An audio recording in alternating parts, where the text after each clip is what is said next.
बेरंग ड्रामा के next episodes में आप देखेंगे कि एनी के घर वालों को जब पता चलता है कि महरोज़ को ब्रेन ट्यूमर है और वो अपनी ज़िंदगी की आखिरी सांसें गिन रहा है, तो एनी की मां एनी की सास से कहती है कि आप इतनी धोखेबाज और मकार औरत निकलेंगी, मैं सोच भी नहीं सकती थी।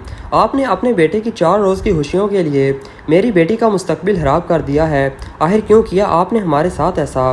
जिस पर महरोज़ की मां कहती है कि मुझे उस वक़्त जो ठीक लगा मैंने वो किया, और इसलिए अब आपको जो ठीक लगता है आप वो कर लें। अगर आप अपनी बेटी को साथ लेकर जाना चाहती हैं तो शौक़ से ले जाएं। अब महरोज़ भी अपनी मां से कहता है कि ये आप कैसी बातें कर रही हैं मोम, बजाय इसके कि आप अपनी गलती तस्लीम करें, उल्टा आप एनी के घर वालों को ही बातें सुना रही हैं और एनी को क्यों इस घर से जाने का कह रही हैं। अभी तो मैं ज़िंदा हूँ। तो महरोज़ की माँ आगे से कहती है कि एनी को मैं यहाँ से जाने का इसलिए कह रही हूँ कि इसके आने की वजह से ही तुम इतने नाफरमान हो गए हो और मेरी कोई बात नहीं सुन रहे।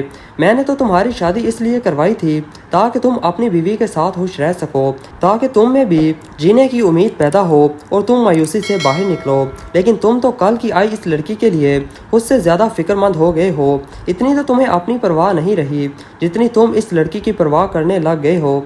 अब जब एनी की माँ एनी को साथ चलने का कहती है तो एनी अपनी माँ के साथ जाने से इनकार कर देती है और अपनी माँ से कहती है कि इस सब में महरोज़ का कोई कसूर नहीं था, इसलिए मैं महरोज़ के साथ ही रहना चाहती हूँ और मुझे यकीन है कि महरोज़ बहुत जल्द ठीक हो जाएंगे और मुझे छोड़कर कहीं नहीं जाएंगे।